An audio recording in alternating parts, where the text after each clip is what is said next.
Good morning, everybody. It is Saturday, October 28th. Hope everybody's enjoying their weekend, at least the start of it. Um, got part of the normal crew here. Got my guy Mo over to my right. Got my boy Ken down below. My favorite Canadian.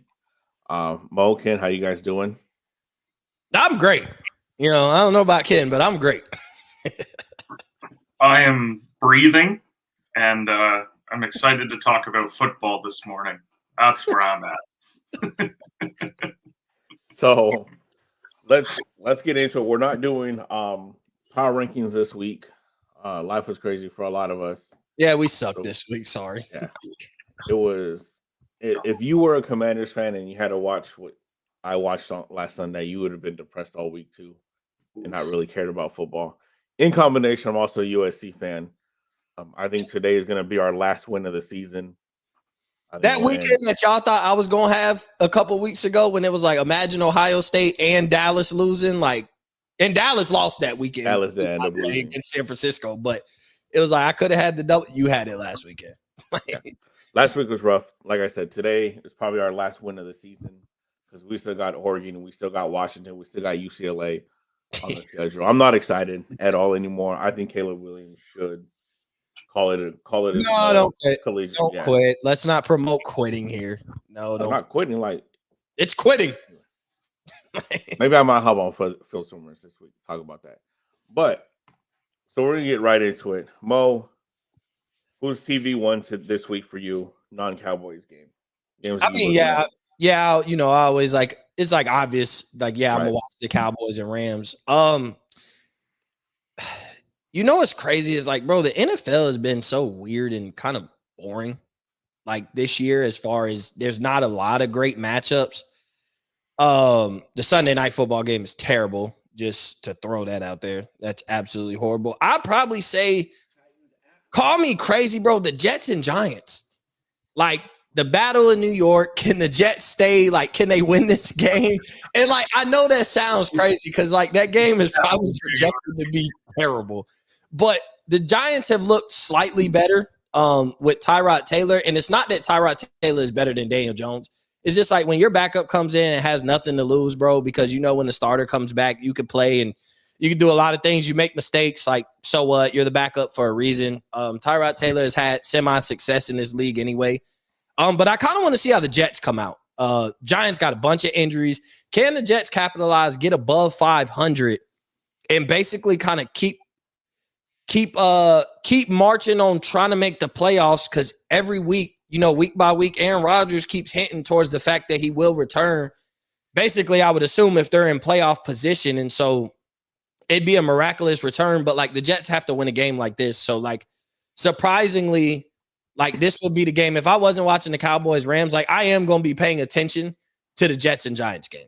Like, and I'll probably flip it on back and forth just for the simple fact, like, I don't know, the battle in New York, and I kind of want the Jets to win because the Giants have like reigned New York as far as they are the team, and I just want the Jets to win just so Giants fans can be miserable. Yeah, I want Giants fans to be miserable too after what they did to us last week. Yeah, I was looking at that matchup. It doesn't look like it should be a good matchup. It looks like even with Zach Wilson, the Jets should steamroll the Giants. But yeah, it's definitely gonna be an interesting game to watch. Ken, what game are you watching this week? Well, first of all, Battle of New York, like calling that a battle is something. I don't know if we call that a battle or just like a pillow fight between two teams that just don't matter. So shout out to Zach Wilson. And do we get Daniel Jones or is it Tyrod again? It's Tyrod. Well, yeah, they paid him a lot less money than they paid Daniel Jones to win games. So, may not be a bad thing that it's Tyrod. For me, I'm actually kind of excited to watch Texans Panthers, and I know that it's going to be like the Bryce Young versus CJ Stroud show. But it's more so that I think Carolina might have had the hardest schedule through the first 6 weeks. And I don't think that they're like winless bad. Like, I think that they're going to figure out a way to win probably 3 or 4 games this year.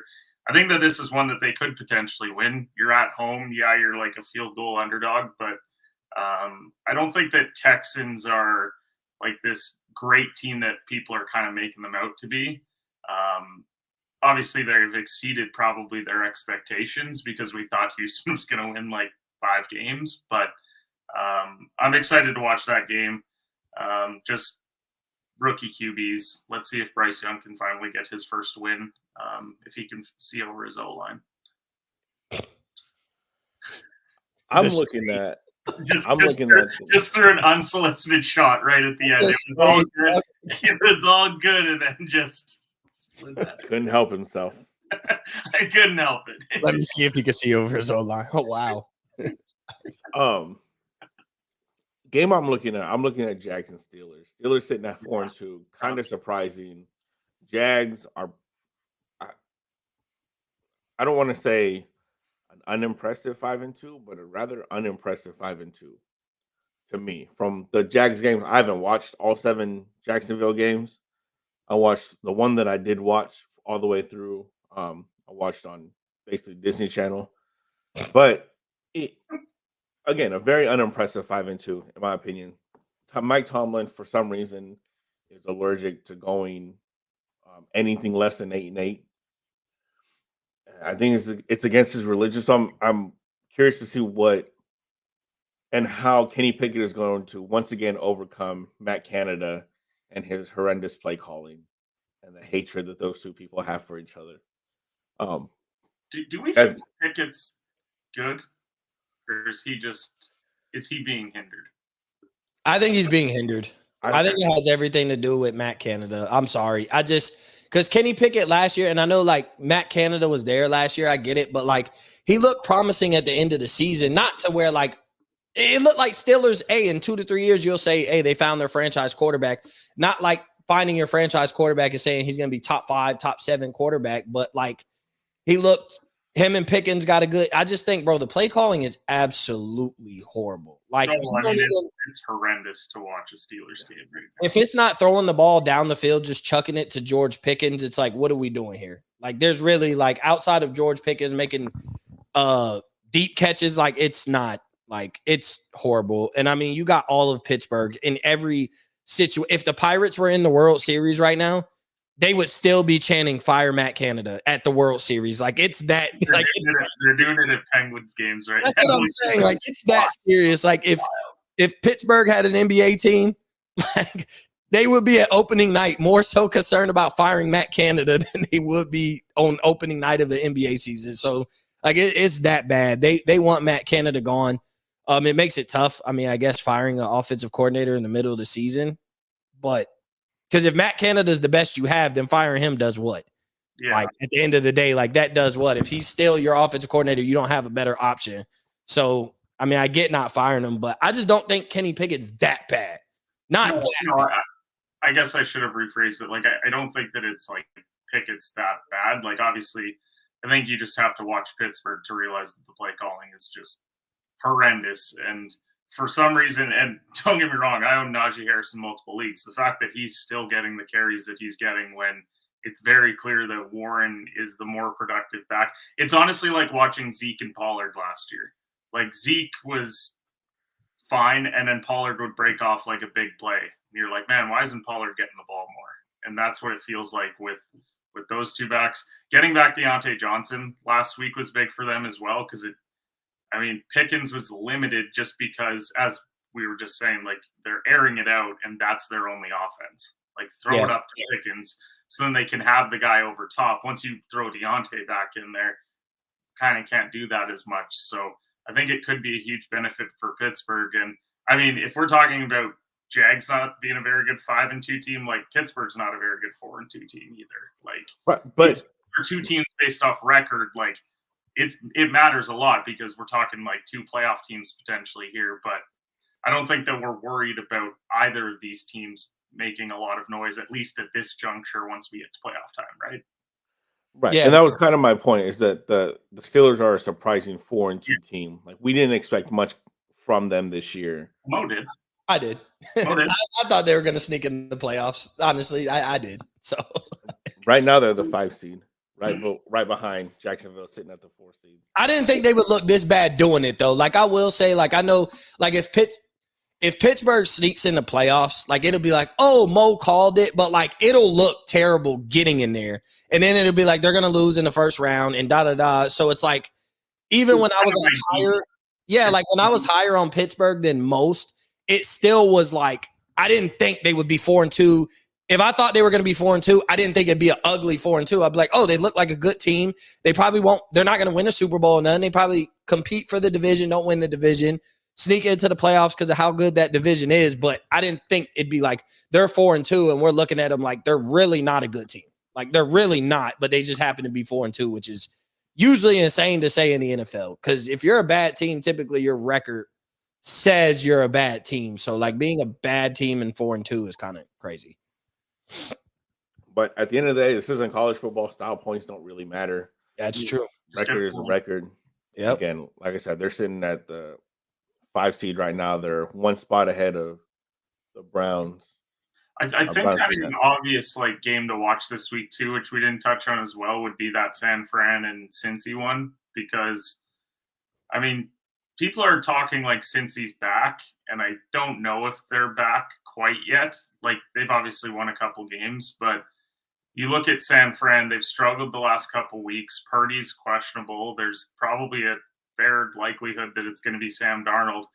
I'm curious to watch that just to see, like, Sam Darnold's been in terrible situations his whole career. He was put in the Jets, and then he was with Carolina for a bit.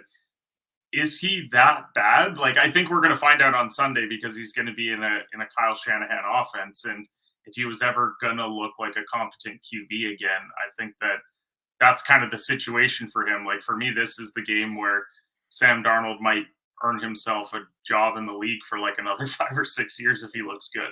So since we're on that, if Sam Darnold plays good, like I say 23 of 30, 230 yards, 2 touchdowns, no interceptions, does that not hurt the way you look at Brock Purdy? Yeah. Like that hurts the way people look at Brock Purdy, right? Because now we're just like, we already think you could just plug a quarterback at Kyle Shanahan's offense because he's never had an elite quarterback. Like he's had Jimmy G.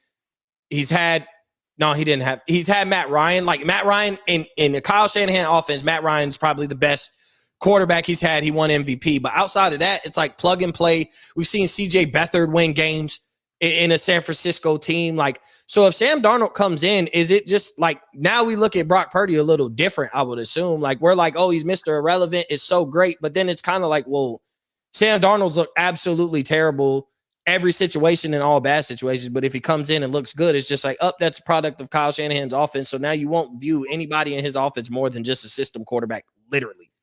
Like it'll literally be the system, not about the quarterback. For me personally, I don't look at Brock Purdy differently because I have been in that camp that it is a plug and play. I don't think Brock Purdy is really that dude. Well, I don't think he's a lead or nothing. I'm just saying, like you think, no, but does he get some kind of credit right now? Like I give him some kind of credit for being able to do what he did, as far as not losing until the conference championship and then going 5-0. Like I give him some type of credit, but I know he's still like 16, right. 17 as far as quarterbacks go. I still give him credit in the sense that he still has to go out there and execute, make the plays, make the throws to win the games. But I do think you can put, because like you said, outside of Matt Ryan, MVP season under Kyle Shanahan, best Atlanta Falcons quarterback from a passing standpoint of all time. You can argue Michael Vick, whatever. But like you said, Jimmy Garoppolo, CJ Beathard, Brock Purdy, and I don't know who else. Whoever else has been in when Jimmy G got hurt, like any other quarterback that played. Like the only person that didn't look good was Trey Lance, which is terrible. The only person that didn't look good was your number 3 pick. You traded up for. Didn't look good was the one that should have looked good. Yeah. But I think that I give Brock Purdy credit for going out there to win the game, but I do think you can put any competent quarterback back there, and they will give similar, if not closer, to the same results. Yeah, I think you could have got Baker. Like I think Baker's a guy that if he was in San Fran, like he looked like anybody that you were out on, and we kind of counted out. You could have put anybody in that offense, which is why to this day I still think it's crazy that you drafted Trey Lance instead of Justin Fields. Like I still to this day find it crazy that you didn't take the guy that you knew on that day was better. Because like how much more dynamic could San Francisco be if Justin Fields was the quarterback because he wouldn't have had the whole Trey Lance look bad. So like they could have been such a more dynamic offense with Justin Fields. That's what he wanted to do with Trey Lance, but that was the whole. I want to be a genius and find a gym. Everybody knows Justin Fields is better. Let me go get Trey Lance to look more like a genius. That's what I was just about to say. I think it was his ego. It was. You go to say, hey, y'all don't think he's a third overall pick. I'm going to take him at third and watch what I can do with him. It's exactly what it was to prove like I'm the smartest guy in the room. Literally. Yeah. And it failed. Because up until right now, he's looked at, for the most part, a failure. As crazy as it sounds, a failure as a coach. You blow a 28-3 lead by just simply not running the ball. You want to air it out. You get that. It's all started with that sack on Matt Ryan, pushed them out of field goal range. They had a punt, and that's what started the comeback. Had you ran the ball, you could have gone up 38 or 31-3, and that whole series of events maybe doesn't happen. Then you look at the overthrow by Jimmy G, which isn't Kyle Shanahan's fault, but still, that's still on Kyle Shanahan. You're the head coach. That was your quarterback that you went and handpicked, you traded for from New England. And just it's him wanting to finally say, look, I did it my way. I did it unconventional. Like on this ego, yeah, it's gonna get in his way. And it's getting in his way currently.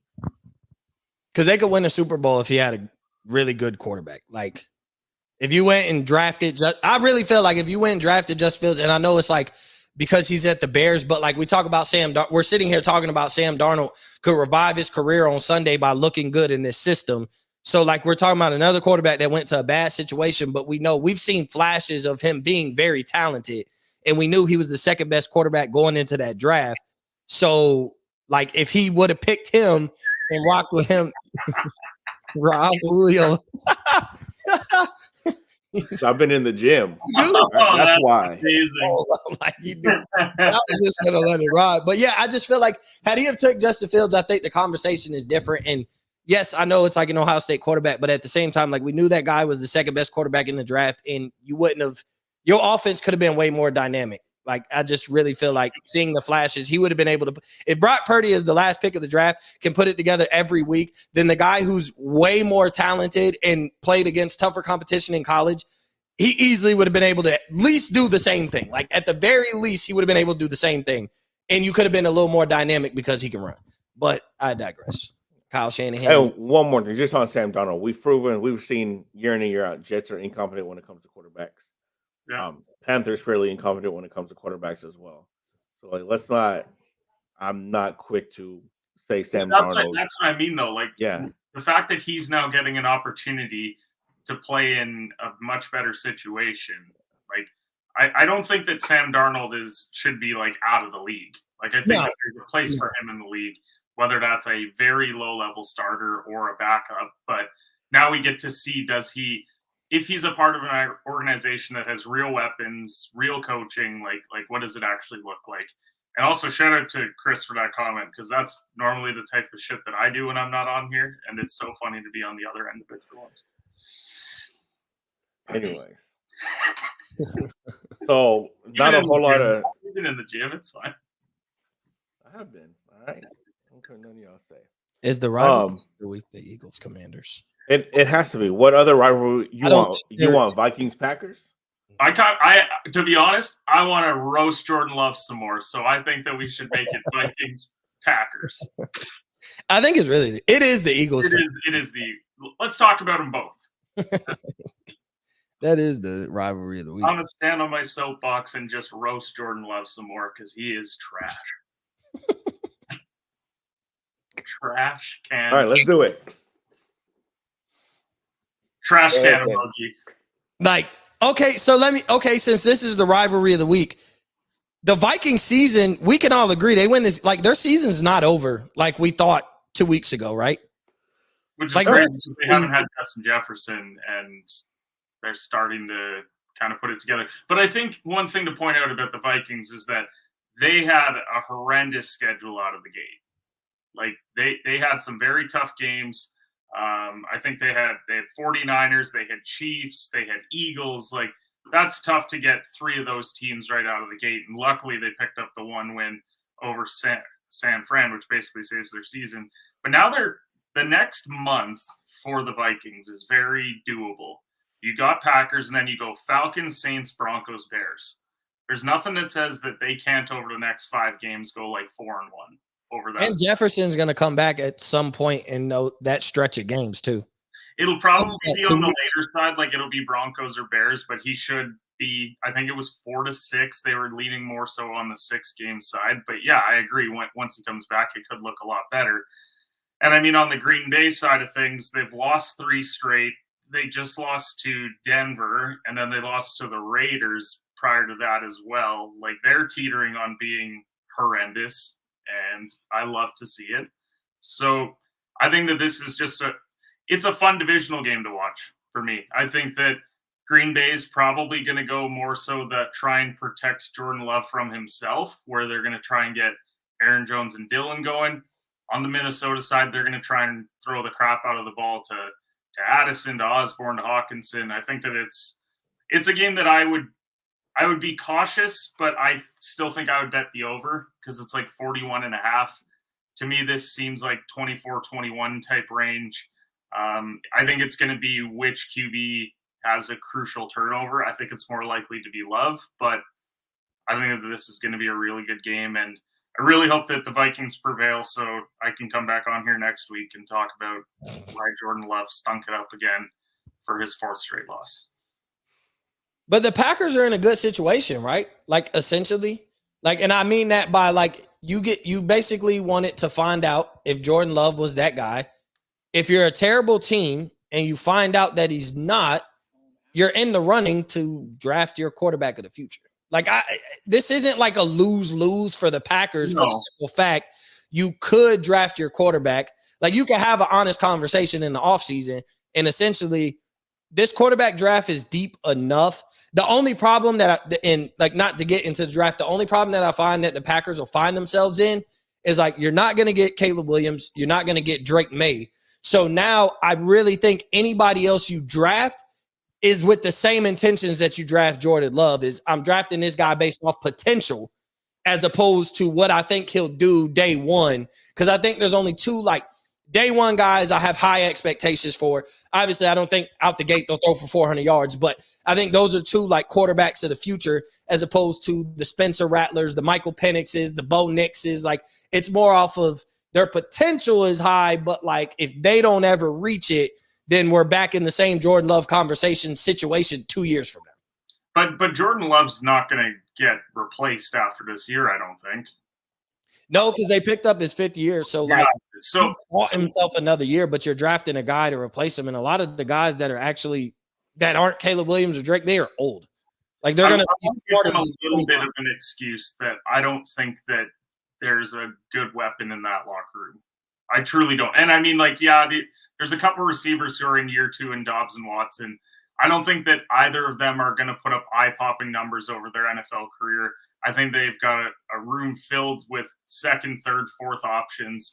And Mo, if I'm not mistaken, this is kind of a good wide receiver draft. Well, this is a great wide receiver. Now, keeping in mind that the Packers haven't drafted a wide receiver since the dawn of time, but if they were to look for a real number 1 option for a guy like Jordan Love, like, I don't think that he has the best weapons to go to right now. So I don't think that he's been put in the greatest situation to succeed in his first year as a starter. But at the end of the day, you got to figure out a way to not make some of the terrible mistakes that he's made. And that's not on his weapons as much as it's like, there was one pick where he threw it right to the guy. And it's like, I don't even know what you're looking at.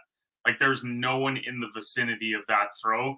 And so I think he's starting to get a bit rattled because it was really easy out of the gate. Like, we saw that Bears game, and I believe I got a DM from Stu about how wrong I was about Jordan Love at that time. You did. And then now we're sitting here, and he's been a mute for the last 5 weeks. So shout out to Stu for going into witness protection about Jordan Love. But now let's, like, stop making these dumb mistakes and make some throws that matter. And he hasn't done that for the last 3 weeks. And if you're going to have a get right spot, that Minnesota Vikings secondary is the one to do it on, because it is not a great pass defense. And let's see if he can actually do it. They did step up, though. Like, they stepped up. like on against, and I know it was against Brock Purdy, but I'm just saying they stepped up. Oh yeah, they had a good night against. Yeah, which was a surprise. Like Minnesota won that game defensively, and it was like, what the hell? Minnesota. I think everyone bet the over. Like I think it was a crazy 80% of people thought it's going to be San Fran's going to score 35, but Cousins is going to throw for 400 yards coming back, and we got 22-17. So yeah, there's a lot of rattled people on that front. So now we're getting into the actual rivalry game of the week. Sam Howell versus Ron Rivera and his offensive line. Let me tell you. Is this Commanders in the chat? If we thought that Kenny Pickett and Matt Canada despite each other, Sam Howell, I'm sure, wants to kill his entire offensive line and Ron Rivera. We can agree that he's good, right? Sam Howell's a good. Yes, he's good. I think Sam Howell's good. Okay, I think so. I'm glad we're all on the same page on that because I agree. The fact that he's still throwing over 300 yards a game, not per game, but he's gotten over 300 yards a couple times with that god-awful offensive line that Ron Rivera thought was going to do something. The fact that he's still standing up and making a pass, period. The fact that he's still playing shows that he's good. The fact that every single game so far this year, they keep bringing up David Carr's record. And if you're talking about David Carr, mind you, I love David Carr. Fresno State, that was when I was growing up, made me fall in love with the game. I was going to those Fresno State games and watching David Carr. The only time David Carr is ever talked about is that sack record of 62 sacks 62 times his rookie year. Yeah, he's the most sacked quarterback right now, right? He is by far. And he is on pace, I think, for triple-digit sacks this year. If not close to. Dude's getting sacked close to 7-8 times a game. Last week in the Giants, going into the game for the entire season, 7 weeks, had 5 sacks all game. Giants had 5 sacks against Sam Howell in the first half. With still 3.5 minutes to go. That's wild. It's insane. But to the actual game, it's so weird with this team when I talk about when that cliche phrase, teams play to their competition. How we go push the Eagles to overtime 3 weeks ago, should have went for 2 to try to win the game. But a game time drive down the field, an 80-yard drive, Sam Howell led, got the touchdown, tied it up, lost in overtime, and then the following week, Thursday night against the Bears, who at the time the NFL thought had the worst offensive line in the league, our defense did nothing against. At the time, were winless. At the time, thought to be the worst team in the league, got manhandled by that team. Then we go into Atlanta. Hand Desmond Ridder, his very first loss at home in his football career since college or since high school. Never lost at home when he was at Cincinnati. Was 5-0 up until that point. Had no business winning that game, by the way. And I said that in the chat. We had no business winning that game. But we did somehow hand Desmond Ridder his first loss. And then play the Giants, who at the time, the NFL thought, okay, the Bears clearly didn't have the worst offensive line because Washington defense did nothing. The Giants must have the worst offensive line. Washington defense did nothing. Chase Young got 2 sacks, but we weren't able to do much. Against this offensive line, against the Packers, I don't think, or against the Eagles, we're not doing anything. It's going to be complete. One would assume, the Eagles got the best offensive line in the league, probably by far? Oh, yeah. I think it's by far. I think so. Bro, the Eagles hit, and I'm not a historian on offensive line, but this is them and the Cowboys in 2017, 2018 are these are the 2 best offensive lines. I think the Eagles are in that category. This might be one of the best offensive lines I've ever seen in my time of watching the NFL for over 20 years. And so they are a historically good offensive line. Their numbers kind of back it up, but I think they can be had against, I'm not saying the Commanders win this game. That's not what I'm saying, but I think they got enough playmakers. You got Chase Young, which, to be honest, something to think about is Chase Young and who's the other one that's in trade talks? Montez Sweat.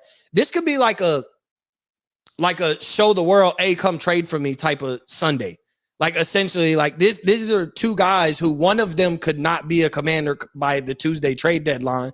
And this could be both of them trying to have an elite game to like, hey, come trade for me, show my value. And if you're the Commanders and you know it's inevitable that one of them are gone, that's what you want. Like you want Chase Young to have 3 sacks this weekend so that, okay, his value goes up. A team gives us the right compensation for us to give up Chase Young. We feel good about it. Like, yeah, you don't want to give him up because he's finally healthy and he looks good. But at the same time, you understand because of his health, I don't want to sign him. I don't want him to look great when we sign him and then he stays injury prone. I understand, but you want him to have a great game against a good offensive line. And now teams come calling and his value went up. So I could almost see like, if I'm a Commanders fan, I'm hoping like either Montez Sweat or Chase Young, whoever, like I'd be just thinking whoever I think is going to get traded, I want them to have a great game so their value goes up. We trade them, we get proper compensation, and we start looking towards the future. But I think, I don't know, man, because at the same time, the Eagles are a weird team. Like as good as they are, they're best team in the NFC, essentially, I guess, by default, by having the best record. They got the best roster when you look at it from top to bottom. They just picked up an all-pro safety while they were at it, like, and they're still looking to make some more moves. So, like, where this money and all these draft picks are coming from, I don't know. But hey, who cares? Shout out to the Eagles. They're aggressive. They're trying to win the Super Bowl. But like, they still sometimes they don't play that as good as they should, and like they end up going in overtime against the Commanders, or they end up struggling again against the Commanders. So like this Eagles team, they can play down to their competition too. The only difference is they play down and still come out with the win. Like we've kind of questioned how good the Eagles were up to this point, and then they made that statement win against the Dolphins. Yeah. And you're like, okay, this is the Eagles team we've been waiting to see all year. Jalen Hurts played, flawless, essentially. He did everything he needed to do. A.J. Brown had that 3 games in a row over 100-plus yards ever since they had that, like, dispute on the sideline. A.J. Brown's been balling, so that's why you can't tell me that dispute was nothing, because you don't get into it with your quarterback, and then all of a sudden you're getting all these targets, all these yards. Yeah, it had everything to do with that. But I could see the Eagles not playing the greatest and just finding themselves in a struggle match against the Commanders again, because y'all did it in Philly. It's in Washington this weekend, right? Yeah. Yeah, so like I could just find it. It could be scrappy. I still think Eagles win. It just could be scrappy. I think this could be they're looking ahead to the Dallas schedule. It's not even just Dallas. Their next 4 games after this are Dallas, bye week, Chiefs, Bills, 49ers. Like the next 4 games after this, like this is a spot where, I mean, I wouldn't bet the Commanders +7 because I think that to be honest, I just wouldn't bet this game. I think you're taking a touchdown road division game, and I could see them winning by 3 scores, but I could also see the Commanders winning outright. So I think that it's a bad one, but they're looking ahead with those 4 games. Like, I think that they could be overlooking the Commanders a bit because, again, they just beat the Dolphins. They got up for that game, and then they know that they got to get up next week. Like, this is a bit of a tricky one. Like, I wouldn't be that shocked if the Commanders win on Sunday and then suddenly Rob's all in again.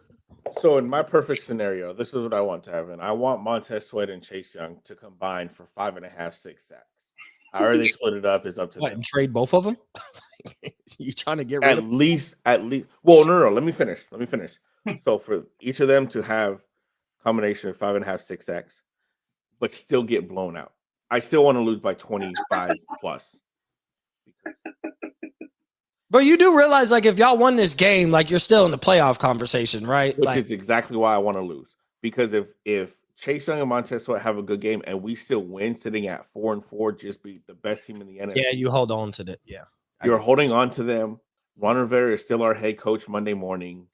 Jack Del Rio is still our defensive coordinator Monday morning. And that is not a world that I want to live in. But, like, I don't know my thing is, bro, I don't know if Ron Rivera gets – well, I don't know if I seen this. I think, was it Ron Rivera that, like, people think if he lose Sunday, he could be fired? It's some coach this week that they think if they lose the game, they could be fired on Monday. I just don't know if it was Ron Rivera. If that's the case, then Rob's wearing an Eagles jersey tomorrow. I'm getting myself a Jalen Hurts jersey. In fact, He's let me. throwing What Jalen deals do they got on Hurts Fanatics right now? 35 to 10. It's gotta suck. Like my thing is, bro, is like I and the Cowboys have been in this position and it always sucks. Like punting on the season halfway through the season and basically just already looking on the next year. Like you fire your head coach, that's the statement you're making essentially, and that's gotta suck. Like it does suck. Like, damn, we're only halfway through the season, and now I'm watching football for everybody else, knowing that my team is. I'm gonna turn on my team because I love my team, but I have expectations of losing every week. Like wanting my team to lose, I hate being in that position. Ain't no hell. It's been very rare that I ever wanted my team to lose. The one time I should have wanted them to lose was against the Giants in 2020 when we could have drafted Joe Burrow, but instead we won and got Chase Young. But my thing is, Ron Rivera clearly, like sitting at 4-4, we're not a Super Bowl team. We're not. Right, of course. We should not have won against Denver. We should not have beat Atlanta. Based on what the game looked like, we probably shouldn't have beat Arizona. We should be 0-6 right now, 0-7. And in the Caleb Williams sweepstakes, that's why they're upset. But somehow, some way, these teams are letting us win ball games, and right now we're sitting on the cusp of that 7th seed. And if we somehow pull out a win and play well, and our defense plays well, then people are looking at Ron Rivera and Jack Del Rio as they might actually be competent, which I don't want. I think they're out after the year regardless. Like I do think like that. Like I think Ron Rivera gets fired no matter what. I mean, unless y'all went to the NFC Championship, which obviously none of us see happening. Like I think even if they made the playoffs, got knocked out in the first round, I don't think a playoff berth at 8 and 9, like you sneak in at 8 and 9, 9 and 8. I don't think that saves Ron Rivera his job. Like it could save him his job for the year. But I think he's gone regardless, especially because, like, I just think he's gone regardless. Like, I don't really, there's not a world where I think he stays. The scrutiny's been too high that 8 and 9, 9 and 8 sneaking in the playoffs does not keep you your job. Winning a playoff game doesn't necessarily keep you your job. So I think they're gone regardless. So, like, at that point, I would rather be competitive this year. Maybe make the playoffs, sneak in, at least have an opportunity, keep me engaged for the rest of the season because you've already taken yourself out of getting one of the top 2 quarterbacks. Like at the end of the day, and I think you have a guy. Like I think Sam Howell's good. So with me already, like, okay, we've taken ourselves out. We're not getting Caleb Williams or Drake May unless we lost the rest of the games and the Panthers somehow found a way to be decent. Then at that point, I'd want to be competitive, possibly make the playoffs because I think Ron Rivera's gone regardless. So, like, I don't think that's going to be hey, if we make the playoffs, it might save his job. Nah, I think he's gone. New ownership, too. Like, they rocked with him this year to see, like, what the possibilities would be. That new owner, as hungry as he is to, like, win, he not taking 8 and 9, 9 and 8, sneaking in the playoffs to sign you to 4 or 5 year extension. He going to move on, grab the guy he wants. You know, because as new owners, new GMs, bro, they don't want to be tied to the former regime. And so I think it's just inevitable that Ron Rivera gone because White House to fire Ron Rivera and then get a Magic Johnson tweet a week later talking about firing Ron Rivera because he's the worst person on Twitter. Or none. There's no one worse on Twitter than Magic Johnson. Really? Magic will tweet like 4 days later, like, shout out to the Commanders for winning on Sunday. Good job. It's like, yeah, like we're already at Thursday night. What are we doing? He puts out tweets like we put out power rankings. It's not good. Yeah, he does. He does. He really does tweet like after every. He's so bad. Like, when he was with the Lakers and he would just, they could have won a game on Tuesday and he'd tweet on Thursday about it. It's like, Magic, we already played another game since then. Like, why are we tweeting about this? So moving on because I'm tired of talking about this dumbass team. Mo, I'm gonna go with you first. Who is your lock of the week? You know, it's crazy. I thought I had my lock of the week, and then I had to look. Damn it, I'm going with the Cowboys. I haven't picked them all year. Let me ride with the Cowboys. Lock. Let me go ahead. Ken, you look like you don't like that pick. I just haven't rocked with my boys all year. Let me go ahead and pick. I think it's fine. Like they're at home. I could see the Rams throwing for a ton of yards, but I don't know. Mine, they're minus 9.5. So it technically squeaks in. Oh, you squeak by, you loser. Yeah, whatever. I'm gonna do it. Dolphins to beat the Patriots. The fact that they're 9.5, I'm loving that. My lock, I'm taking Philly over. Taking Philly. Because one or two things is gonna happen. Either I'm gonna get it right, or this reverse psychology. Because on Commanders in the chat, I took Philly in a blowout. I think I took them like 31-10. So either I get the pick right, which I'll be happy about, or we'll reverse psychology, and I will probably be happy about a win come Monday morning. So, Ken, who is your upset? My upset of the week, hey? Well, I did predict last week that it was going to be Broncos over Packers, but that's more so because I hate Jordan Love. I'm going to go Carolina. Carolina gets their first win of the year. They beat Houston at home. Bryce Young shows that why he was the number one pick, but when it should have been CJ Stroud. Mo, who is your upset? This one's so tough. I think I know what his is going to be. My upset? Oh, give me Cincinnati. Okay. Give me Cincinnati over San Francisco. I really thought that you were going to go Pittsburgh. I really thought that you were going to. Nah, I'd rather just. You're just going to let it play out. You don't want to put too much on the Steelers the playoffs take, but at the end of the year, you're going to pop in and you're going to be like, Steelers made the playoffs. You know, crazy though. I just want to. If the Steelers make the playoffs, like as far as the whole being high on something, that won't be my most like. Oh, let me beat my chest because the way it looks right now is like That's not like you could go back to the tape. That's not what I was saying they would look like. Like I was like, oh, they look competent offensively, to be good defense. Mike Tomlin knows how to win games, and then it's like, Mo, everything except what you said about their offense happened. So you were like 75% right. But yeah, I'm taking Cincinnati, bro. I'm not. No, Sam Darnold. No, San Francisco go on a 3-game losing streak. They beat Dallas. I'm still pissed about it. Hey, really not even pissed. I laughed in that game, but that's beyond the point. San Francisco keep losing. I'm going big here. They're currently 8.5-point dogs. I'm going with my boys, the Bears. I think the Bears are going to go into SoFi and they're going to handle business against the Chargers. I do not like Justin Herbert. I never have, never will. That's just hate. That overpaid. Is all hate. Look, if Ken can make his last week based on his Jordan Love hate, I can make mine this week based on. The Broncos were like 1.5 points. We're going to 8.5 points. Tyson 8.5 points. Those back-to-back wins. I mean, don't get me wrong. If the Chargers lose that game, then Staley's getting fired, right? Like at that point, they're 2-5. Yes, he's getting fired. He should have been fired at 3 different points this season. He should have, but when you're the Chargers and you're that good, like you have that talented of a team, like just still when you have that talent, you don't like punt on the season because you have enough talent. Anything can turn around. You go on a 3-4 game win streak, but like taking what's his name?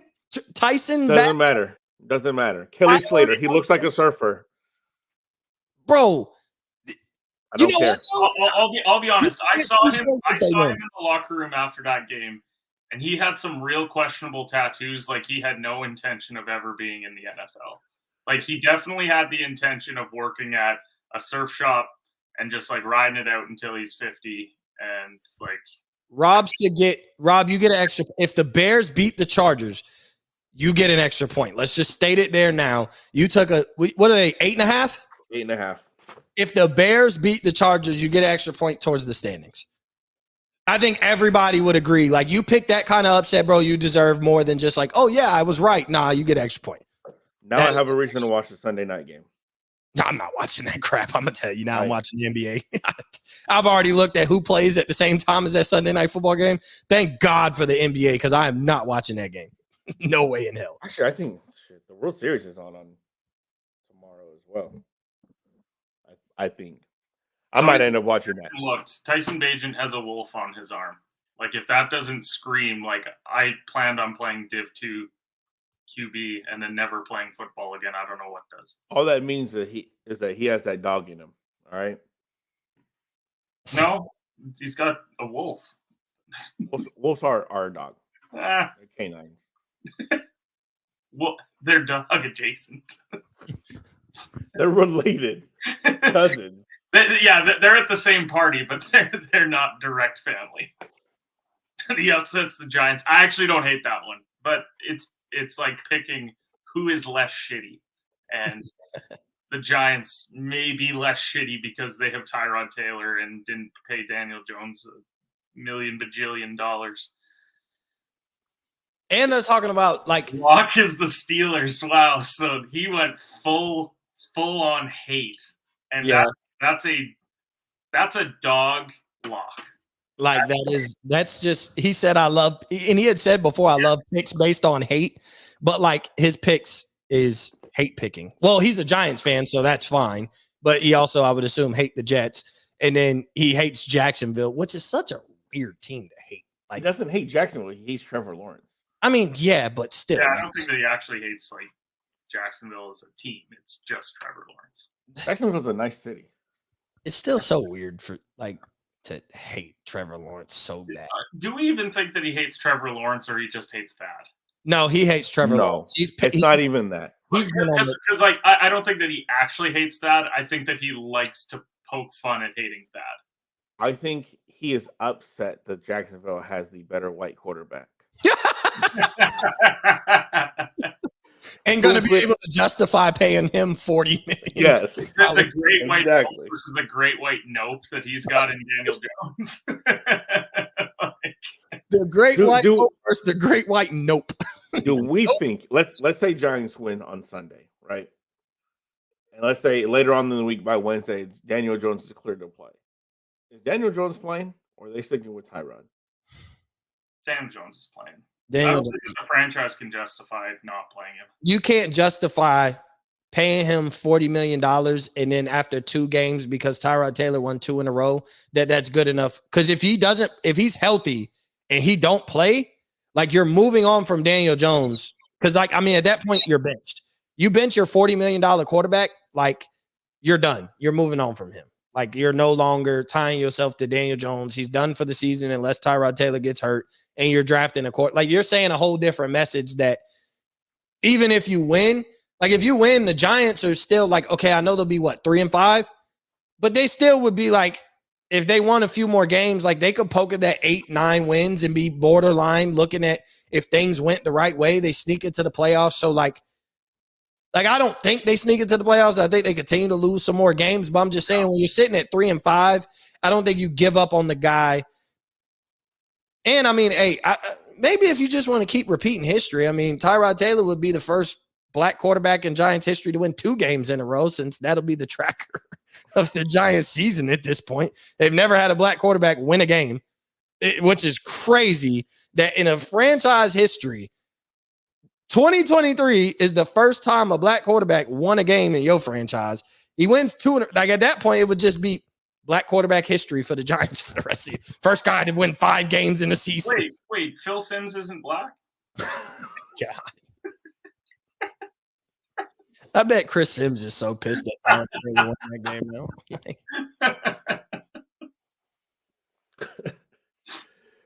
Anyways, that's a good way to put a cap on it, eh? Yeah. Okay. We're getting a little too unhinged. Time to play some bills. If you're looking to check out any of the NFL games on Sunday, any college games today, some last minute tickets, or you're trying to make this World Series, today is in Texas, and then starting on Monday for 3 days straight there in Arizona. Check out our sponsors over at SeatGeek. Use promo code Off the Ball Network in all caps. Get $20 off your first purchase. Again, that's Off the Ball Network in all caps for your first purchase. Is that true?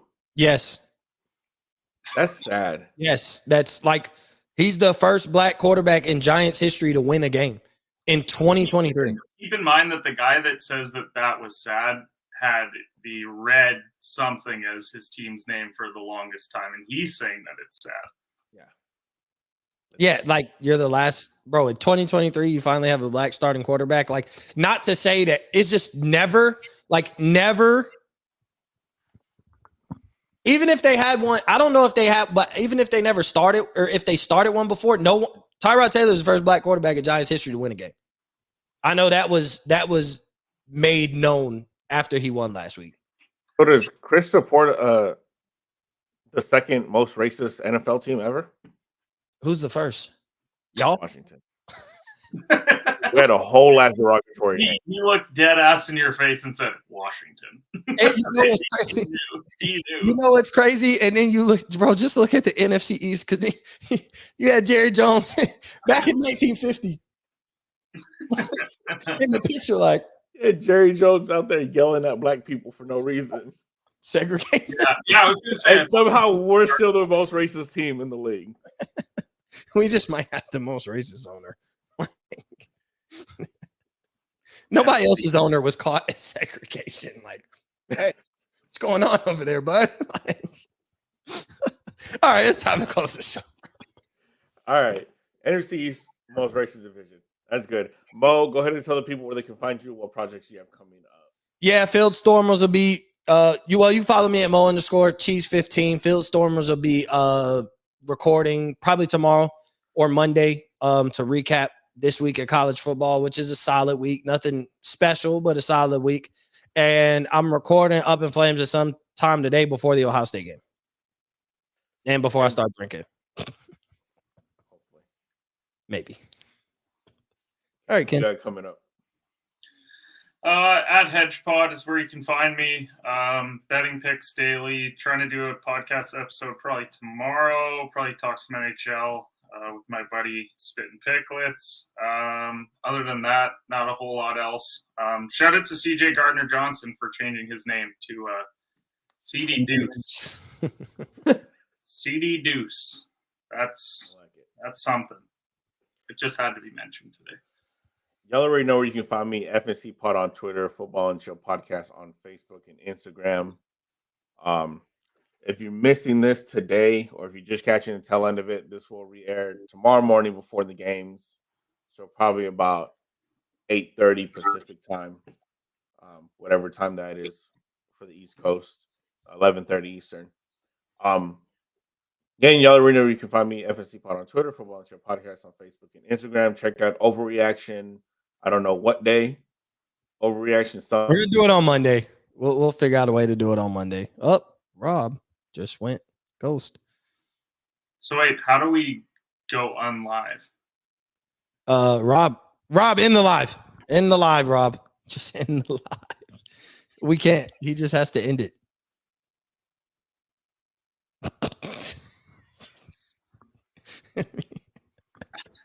Okay, bye, Mo. Okay. Yeah. See you guys later.